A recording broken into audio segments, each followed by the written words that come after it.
So profits are going through the roof, and they're going to keep growing. It's just beginning, this investment in defense around the world. Artisan International Fund's Mark Yockey is on Consuelo Mack Wealth Track. Funding provided by Clearbridge Investments, the Fairholme Foundation, First Eagle Investments, Bill Miller, Baird, Strategas Asset Management, Research Affiliates, Royce Investment Partners, Seafarer Capital Partners, and Women Investing in Security and Education. Hello and welcome to this edition of Wealth Track. I'm Consuelo Mack. A familiar financial fact of life during most of Wealth Track's 21-year history is the dominant role the U.S. has played in global stock markets. Largely because of America's leading-edge technology companies, the S&P 500 has outperformed overseas markets, especially in the last 15 years. The record-setting U.S. stock market now comprises about 65% of the world's total market value, up from 46% in 2012. Not surprisingly, that dominance is reflected in individual portfolios. The average American retirement account is about 79% allocated to stocks, and of that, 80% is in U.S. stocks. Meanwhile, there is a major shift occurring in the world's market leadership. Although U.S. stock indices have been setting new records, they have been substantially underperforming overseas markets in Europe, Asia, and emerging markets. Why the shift, and does it have staying power? We are delighted to welcome back an award-winning international portfolio manager to bring us up to speed. He is Mark Yockey, founding portfolio manager of the 5-star bronze medalist rated Artisan International Fund, which he launched in 1995. Yockey was named Morningstar's International Stock Fund Manager of the Year in 1998 and finalist in 2012. Yockey and his team also oversee the newer Artisan Global Equity Fund, which he launched in 2010 to include U.S. investments. When Yockey last appeared on Wealth Track in 2019, he correctly predicted that U.S. markets would continue to lead the world for several years. I asked him what has changed.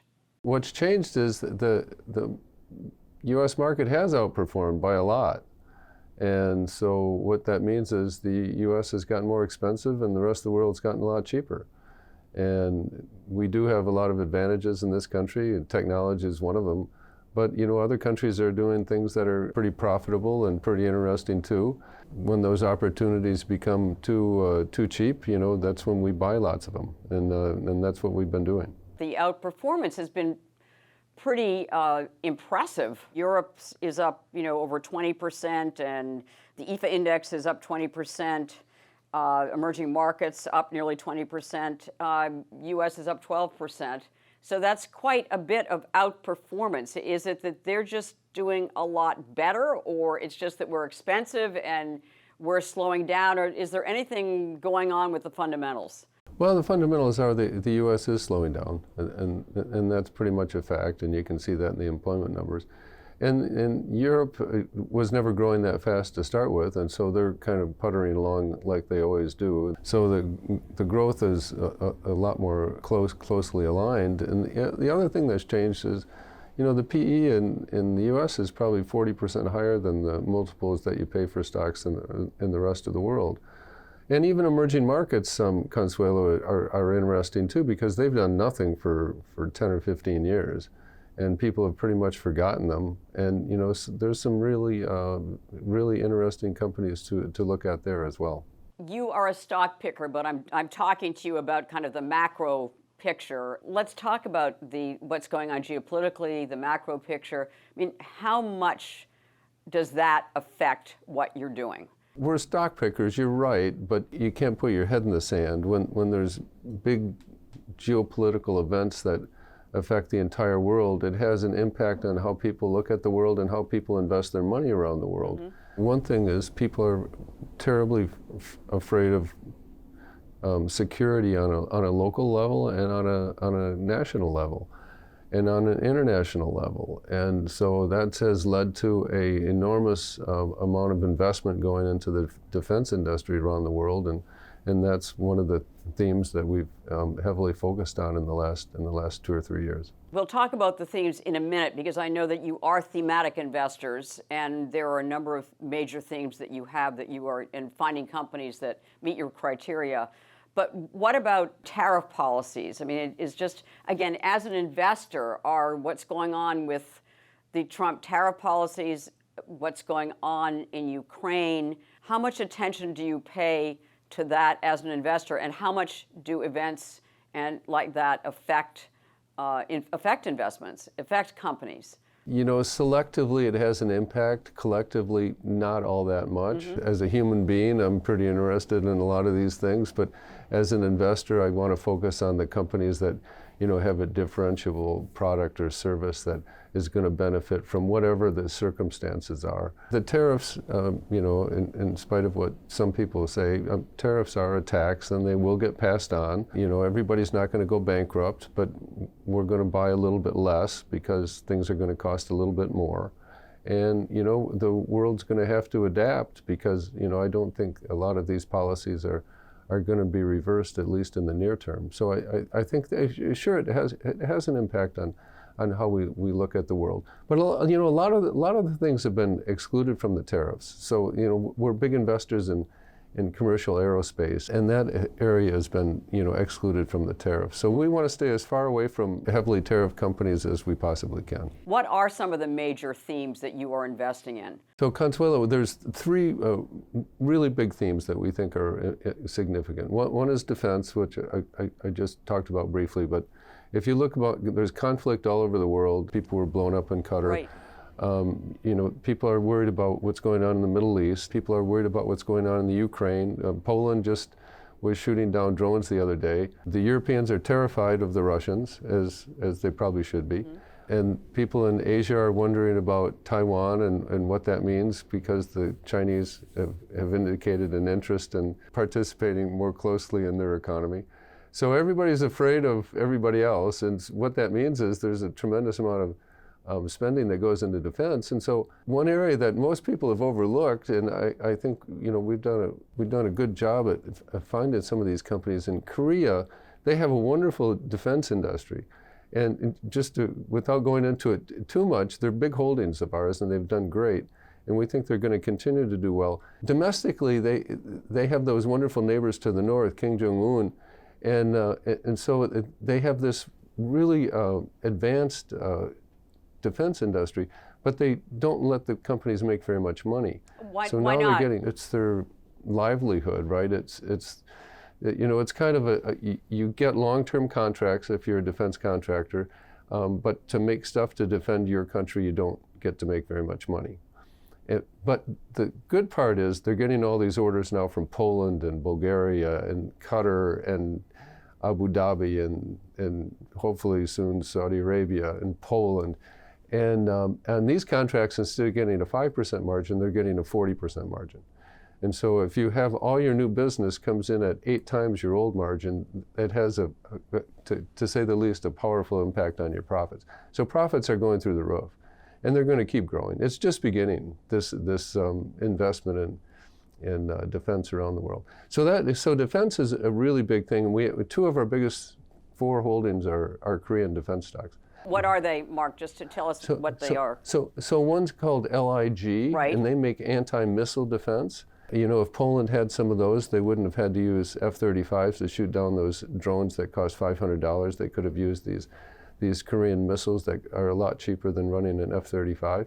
And the other one is called Hanwha, and they make tracked vehicles, and they're also in the air defense business as well. But we have a number of other ones. They have 2 or 3 other ones, but so defense is a really big theme. Another one we have that is Babcock, and they build the nuclear submarines for the UK.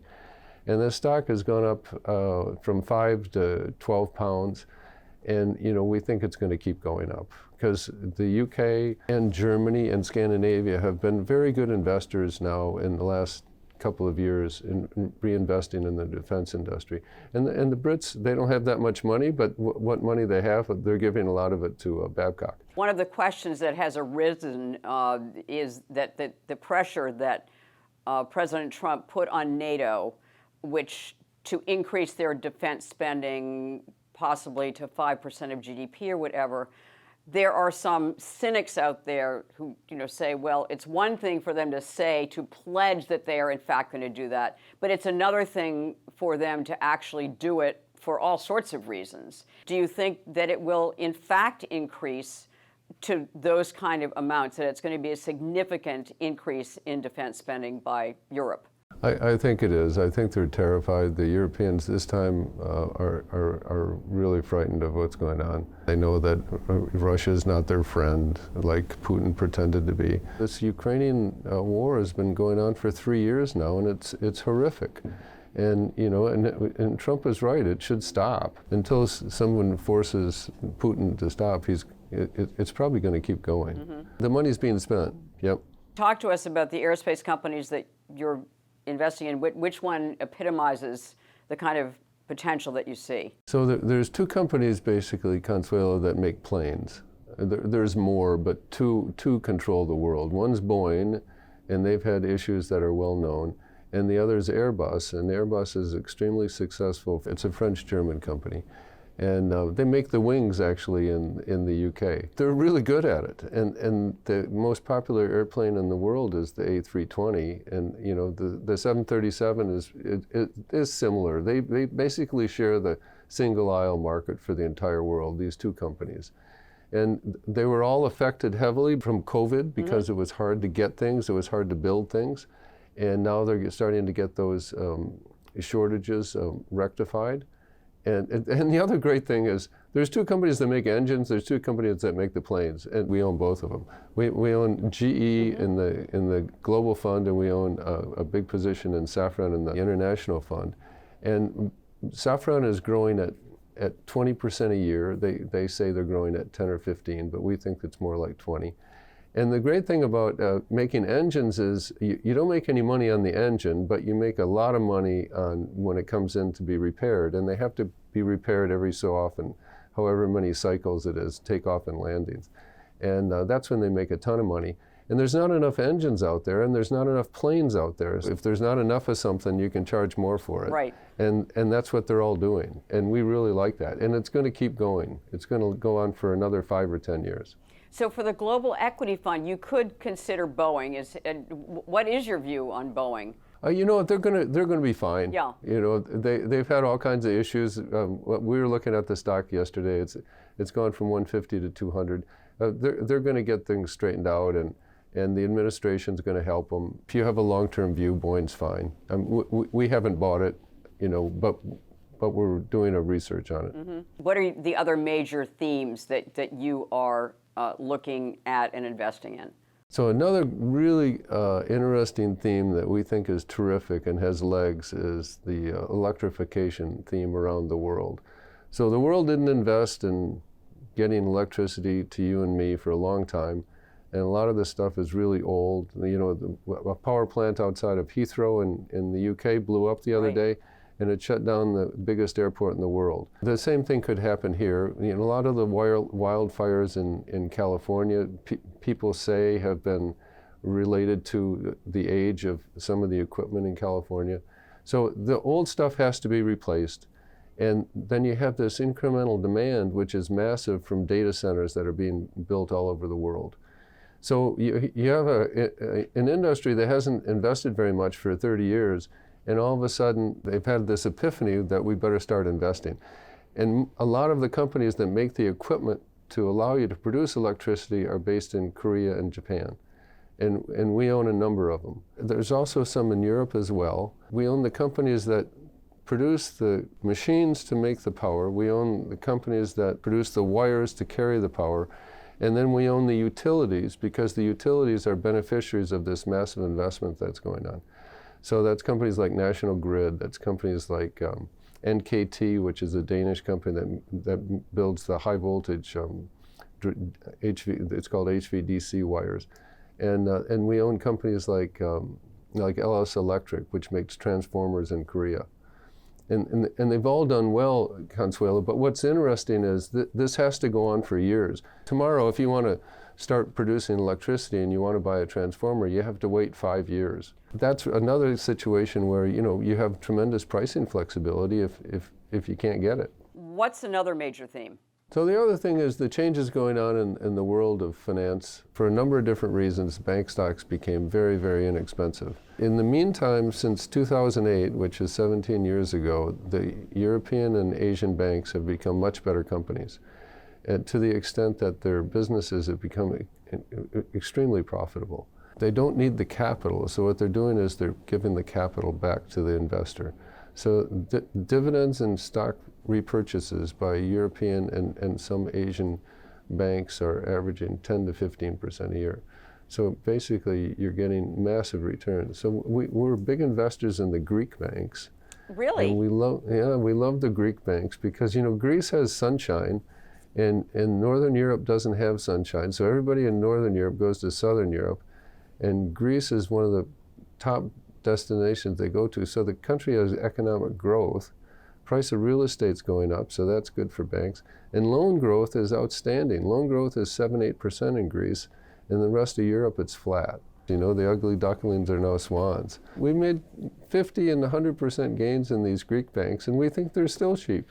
So, I mean, that's another area that we find kind of exciting. Right, very exciting. We own a big position in BNP. It's a great bank. It's 7 times earnings. It's growing probably 5 to 10% a year. Pays a big dividend. Pays a 7% dividend. It's close to a no-brainer, I think, as you can get. Our biggest holding in the fund is a company called UBS. Yes. Mm-hmm. Which is a giant wealth manager, and they have lots of cost cutting from the merger they did with Credit Suisse a few years ago, and we think a lot of the benefits of that merger have yet to be seen, and we feel very positive about what's going on there. They have terrific management. In a previous conversation, I remember you and I talking about biotech and the fact that the U.S., again, this was several years ago, really had a technology advantage in biotech. This is where the breakthroughs were occurring. What about in foreign companies and in healthcare? Well, there's innovation, but there's less money, so the money's here. Right. And so, you know, the companies they just have more resources. You know, interestingly, the Chinese pharmaceutical industry and biotech industry has improved a lot.